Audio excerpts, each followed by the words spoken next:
Hello ऍस्पिरंट्स, पुन्हा एकदा तुमच्या सगळ्यांचं स्वागत आहे आपल्या आवडीच्या ए फॉर ॲग्रिकॉस युट्यूब चॅनलवर. मित्रांनो, तुमच्या सगळ्यांना माहिती आहे ए फॉर ॲग्रिकॉसवर आपण विविध स्पर्धा परीक्षेच्या ॲग्री रिलेटेडच्या सगळ्याच स्पर्धा परीक्षांच्या बाबत इत्याभूत माहिती देत असतो, अपडेट्स देत असतो. तर सध्या जी चालू आहे ती एमसीआर पीजी सीईटीची प्रोसेस चालू आहे आणि एमसीआर ची परीक्षा जी आहे पदव्युत्तर शिक्षणासाठी म्हणजे एमएससी साठी मुलांनी परीक्षा दिलेली आहे आणि त्याची ऍडमिशन प्रोसेस चालू आहे. त्या ऍडमिशन प्रोसेसमध्ये काही महत्वाच्या गोष्टी आहेत ज्या मुलांना ब्राउचर वाचून समजून घ्याव्या लागणार आहेत.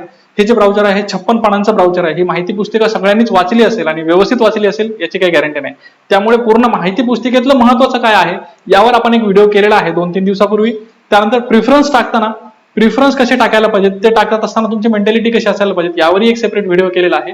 आणि आजचा व्हिडिओ असणार आहे याच्याबाबत की बाबा कुठले असे कागदपत्र आहेत ज्या कागदपत्रांमुळे तुमचे मार्क्स वाढू शकतात. जर तुमच्याकडे हे कागदपत्र असतील, तुम्ही जर अशा वेगवेगळ्या गोष्टींमध्ये भाग घेतलेला असेल, अशी काही प्रमाणपत्र तुमच्याकडे असतील, तर नक्की या प्रक्रियेमध्ये एमसीआरच्या प्रक्रियेमध्ये तुमचे मार्क्स वाढू शकतात. आणि थोडाही मार्क वाढणं म्हणजे 0.5%, 0.10% मार्क्स सुद्धा वाढणं म्हणजे तुम्हालाही माहिती आहे की किती कॉम्पिटिशनच्या वर तुम्हाला जवळपास 0.10 इज इक्वल टू 100 मुलांच्या वर फेकू शकतं. राईट, ठीक आहे. सो ही माहिती जी आहे हे असणं आपल्याला गरजेचं आहे.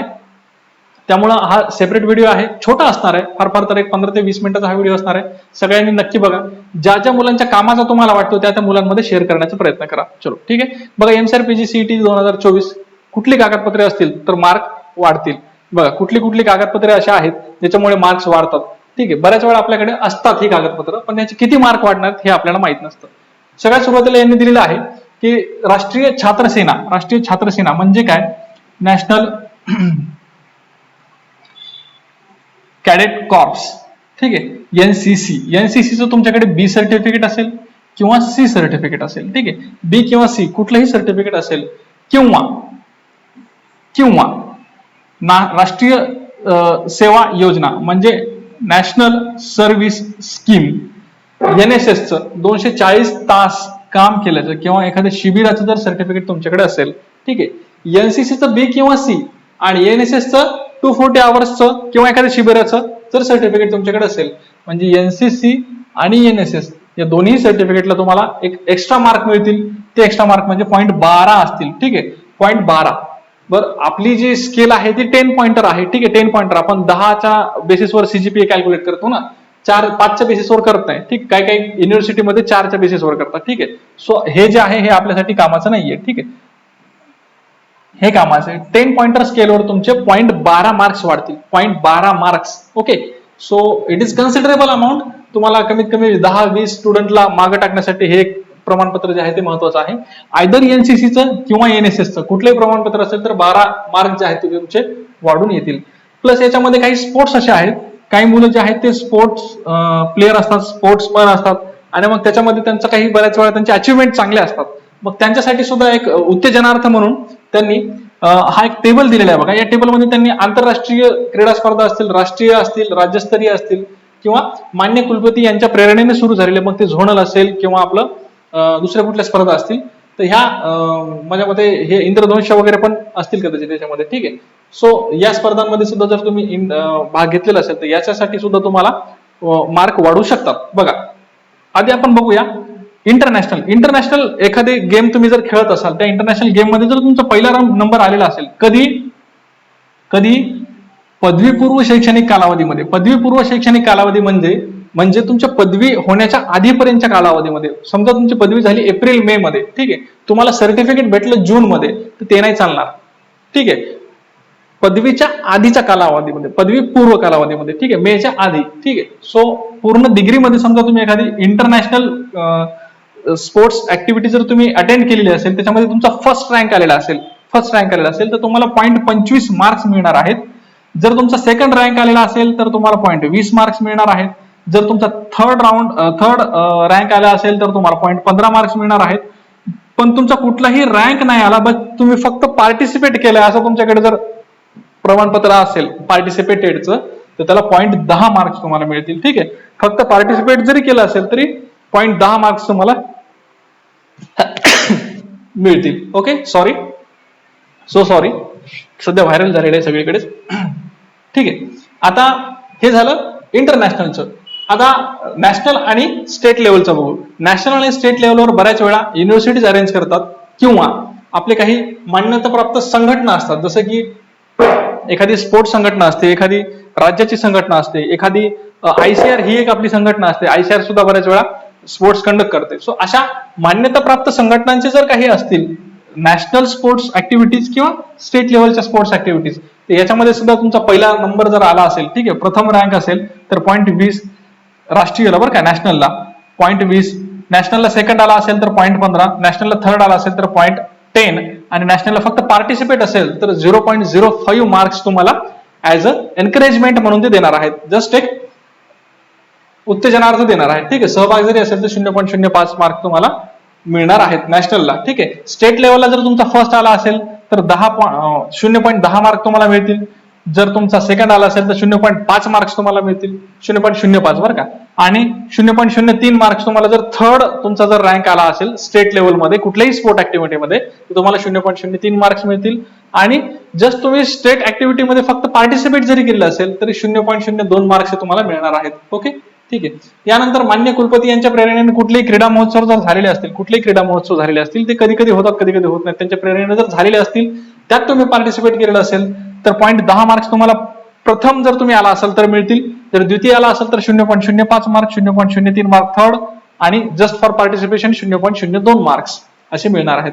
सो तुमच्याकडे याच्यापैकी कुठलंही सर्टिफिकेट असेल तर एक काळजी घ्या की तुमच्याकडे चांगले मार्काची वाढ होणार आहे आणि त्यामुळे तुम्ही चांगले ऑप्शन्स टाकू शकता. बरं, हे झालं स्पोर्ट्सच्या बाबतीत. सर आम्ही स्पोर्ट्स नाही खेळत, आम्ही बाकी स्टेज ऍक्टिव्हिटीज करतो, मग आमचं काय चुकलं, आम्हाला काही आहे का? 100% तुम्हाला सुद्धा आहे.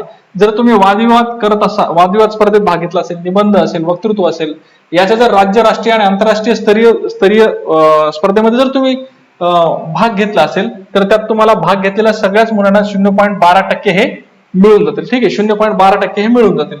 आणि 10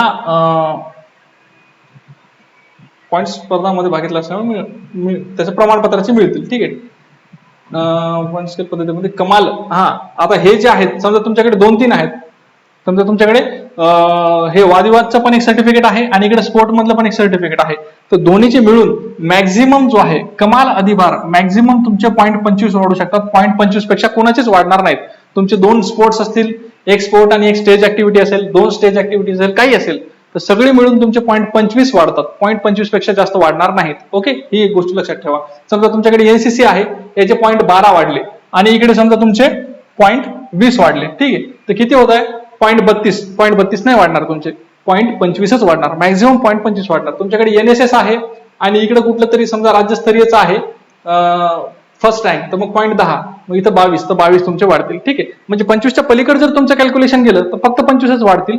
25च्या अलीकडे असेल तर जेवढे काय असतील तेवढे वाढतील. ओके, ठीक आहे. तो हा एक तक्ता जो आहे हा महत्वाचा आहे, ही गोष्ट लक्षात ठेवा. 0.25 मॅक्झिमम वाढणार आहेत. ठीक आहे.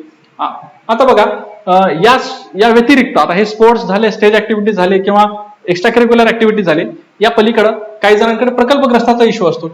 तो प्रकल्पग्रस्ताचा जो सर्टिफिकेट आहे तर त्याच्यावर सुद्धा तुमचे काही मार्क्स वाढू शकतात किंवा त्याच्यासाठी मार्क्स नाही वाढणार, पण त्याच्यासाठी सवलतीच्या काही जागा असतात, काही रिझर्व्ह सीट्स असतात. ठीक आहे, सो प्रकल्पग्रस्ताच्या प्रमाणपत्रावर सवलतीचा फायदा ज्याला द्यावायचा आहे त्याच्या नावाचा उल्लेख असणे गरजेचं आहे. ठीक आहे, सो प्रकल्पग्रस्तवाल्यांनी सुद्धा हा जो कॉलम आहे व्यवस्थित वाचून घ्या. प्रकल्पग्रस्त सुद्धा प्रमाणपत्राचा तुम्हाला फायदा होऊ शकतो. ठीक आहे. त्यानंतर बघा, पदवी अभ्यासक्रमाच्या कालावधीमध्ये प्राधिकृत समादेशाने राष्ट्रीय छात्रसेना म्हणजे NCC B किंवा C यांनी हवाई दल, नौदल, स्थल सेना विभागाचं प्रमाणपत्र दाखवणं गरजेचं आहे. ठीक आहे, आता त्यांनी जे कॅम्प केलेले असतात त्यांना माहिती आहे, मॅक्झिमम मुलं हे याचा कॅम्प करतात, आपल्या स्थल सेनाचा कॅम्प करतात, ते कॅम्प केलेला असतो, त्या कॅम्पचं त्यांना प्रमाणपत्र मिळालेलं असतं, तर ते प्रमाणपत्राचे इथं मार्क्स ते मिळून जातील. ठीक आहे. त्याच्यानंतर पदवी अभ्यासक्रमामध्ये जे काही तुमच्या राज्यस्तरीय, राष्ट्रीय किंवा आंतरराष्ट्रीय क्रीडा स्पर्धा असेल त्याच्यामध्ये तुम्ही भाग घेतलाय किंवा नंबर आणलाय तर त्याचं कुणाच्याही सहीचं प्रमाणपत्र चालत नाही, कुणाच्याही सहीचं चालत नाही.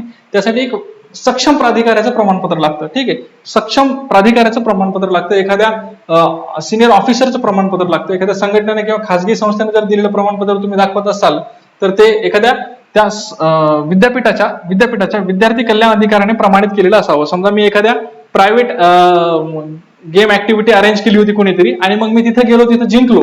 ठीक आहे, मग तिथे जिंकल्याच्या नंतर जे प्रमाणपत्र आहे तर त्या संघटनेच्या अध्यक्षाने सही केलेलं असणार आहे. मग ते चालेल का? तर ते कधी चालेल? जेव्हा मी माझ्या युनिव्हर्सिटीच्या विद्यार्थी कल्याण अधिकारी स्टुडंट वेलफेअर ऑफिसरकडे जाईल, त्यांना म्हणेल सर हे प्रमाणपत्र मला मिळालेलं आहे, हे तुम्ही प्रमाणित करून द्या. मग तेव्हा सर ते स्टुडंट वेलफेअर ऑफिसर किंवा विद्यार्थी कल्याण अधिकारी हे लिहून देतील की हे सदरील प्रमाणपत्र हे खरं आहे किंवा हे ते त्यांनी प्रमाणित जेव्हा करतील त्यावेळेस ते वापरल्या जाईल. अदरवाईज एखाद्या प्रायव्हेट तुम्ही इन्स्टिट्यूटचं प्रायव्हेट कुठल्या तरी गेम ऍक्टिव्हिटीचं जर दाखवत असाल तर ते नुसतं दाखवण्याला काय अर्थ नाही. त्याला सक्षम प्राधिकाऱ्याचं त्याला प्रमाणपत्र लागेल. ठीक आहे. काय पदवी अभ्यासक्रमाच्या वेळेस वादविवाद निबंध स्पर्धा वक्तृत्व असेल तर याच्या बाबतीत सुद्धा सेम तसंच. ठीक आहे. चलो, तर हे काही मुद्दे आहेत महत्वाचे जे स्पोर्ट्स म्हणणे किंवा स्टेज ऍक्टिव्हिटी वाले जे आहेत एक्स्ट्रा करिक्युलर वाले त्यांच्यासाठी महत्वाचे आहेत. याच्यानंतर काही जणांकडे दिव्यांगत्वाचं प्रमाणपत्र असतं, ते मुलांचं दिव्यांगत्व असतं आणि मग ते दिव्यांगत्वाचं प्रमाणपत्र जोडून सुद्धा दिव्यांगाला सुद्धा प्रत्येक डिपार्टमेंटला काही ना काही, प्रत्येक म्हणण्यापेक्षा विद्यापीठामध्ये किंवा कॉलेजमध्ये काही ना काही सीट सुटत असतात. ठीक आहे. प्रत्येक काही डिपार्टमेंटला मग ते सीटवर जर त्याला रिझर्वेशनची सीट जर पाहिजे असेल तर मग त्याला काय करावं लागतं, पीएचचं सर्टिफिकेट जे आहे, पीएचचं सर्टिफिकेट जे आहे ते त्याला प्रोड्यूस करावं लागतं. मग आता हे पीएच जे आहे म्हणजे फिजिकल हँडिकॅप कधी समजलं जाईल किंवा दिव्यांग कधी समजलं जाईल, जर त्याची दिव्यांगत्वाची टक्केवारी जी आहे ती 40% पेक्षा कमी असू नये, 40% पेक्षा जास्त असावी. ठीक आहे. 40 पेक्षा म्हणजे 38% विकलांग आहे किंवा 35% दिव्यांग आहे असं जर लिहून दिलेलं असेल तर तुम्हाला ते कुठल्याही प्रकारचा लाभ मिळणार नाही. 40%च्या वर तुमचं दिव्यांगत्व पाहिजे तर तुम्हाला त्या गोष्टीचा लाभ मिळू शकेल. ओके, आलं लक्षामध्ये? चला, तर हे दिव्यांग जी मुलं आहेत यांनी थोडंसं सांभाळून राहा. जर तुमच्याकडे खरंच सर्टिफिकेट असेल तरच वापरा. सध्या खूप हॉट केस चालू आहेत. ठीक आहे, पीएचच्या. त्यामुळं जे ओरिजिनल आहे ते पुन्हा व्हेरिफिकेशन सुद्धा करायला होतं. क्रॉस व्हेरिफिकेशन करण्याचे अधिकार युनिव्हर्सिटीकडे आहेत. त्यांना जर तक्रार प्राप्त झाली किंवा त्यांना काहीही संशयास्पद वाटलं तर ते डबल तुमचं सर्टिफिकेट क्रॉस चेक करायला कुठेही पाठवू शकतात. ते जेजेला वगैरे पाठवतात नॉर्मली. ठीक आहे. चला, त्यानंतर अनाथ प्रमाणपत्र जर तुमच्याकडे असेल, अनाथ प्रमाणपत्र जर असेल कुणाकडे, तर अनाथ प्रमाणपत्रासाठी काही रिझर्वेशनच्या सीट्स असतील तर त्यासाठी सुद्धा तुम्हाला अनाथ प्रमाणपत्र प्रोड्यूस करावं लागेल किंवा अनाथ प्रमाणपत्र जे आहे हे संबंधित विभागाचे विभागीय उपायुक्त म्हणजे डिव्हिजनल हेड, ठीक आहे, डिव्हिजनल डेप्युटी कमिशनर महिला व बाल विकास यांचे स्वाक्षरीचे छापील लेटर हेडवरील लागेल. ठीक आहे. महिला व बाल विकास. ठीक आहे. महिला व बाल विकास, वुमेन अँड चाइल्ड डेव्हलपमेंट जे डिपार्टमेंट आहे त्याच्यामधले डिव्हिजनल म्हणजे तुम्ही ज्या विभागात राहता त्या विभागाच्या विभागीय उपायुक्तांच्या सहीचं ते प्रमाणपत्र तुम्हाला लागेल की सदरील व्यक्ती जो आहे, सदरील विद्यार्थी जो आहे तो त्याच्या आई वडील नसल्या कारणाने अनाथ आहे. आणि मग अशा अनाथ प्रमाणपत्रावर तुम्हाला काही रिझर्वेशनच्या सीट्स आहेत त्या तुम्हाला मिळू शकतात. ओके, सो जे काही तुम्हाला हे एक्स्ट्राचे मार्क्स मिळू शकतात ते कुठल्या कुठल्या कागदावर, कुठल्या कागदपत्रावर, कुठल्या बेसिसवर मिळू शकतात हे सगळं सांगितलेलं आहे. किती मार्क्स मिळू शकतात हे सगळं सांगितलेलं आहे. ठीक आहे. आणखीन काही अडचण असेल तर तुम्ही 100% विचारू शकता, काही अडचण नाही. ओके, चलो. सो हा जर व्हिडिओ तुम्हाला आवडला असेल तर नक्की लाईक करा, तुमच्या मित्रांमध्ये शेअर करा. जर कोणाकडे एनएसएस एनसीसी असेल, काही स्पोर्ट्स ऍक्टिव्हिटीमध्ये ऍक्टिव्ह करणारा, या वर्षीच्या नाही पुढच्या वर्षी पण जर कोणी तुमचे ज्युनियर जे मुलं आहेत जे की पुढच्या वर्षी एमसीआर देणार त्यांना हे पाठवा, जेणेकरून त्यांना मोटिवेट होईल की यार त्यांना स्पोर्ट्समध्ये पण म्हणजे ते वेळ घालताय, तो वेळ काय बिनकामी वाया नाही जाणार आहे, एमसीआर मध्ये काही ना काही त्याचे मार्क्स मिळतात. ठीक आहे. सो तुमचे सेकंड इयरचे थर्ड इयरचे जे ज्युनियर आहेत त्यांना सुद्धा हा व्हिडिओ पाठवा. चलो, थँक्यू सो मच. तुम्ही देत असलेल्या प्रतिसादाबद्दल खूप खूप धन्यवाद.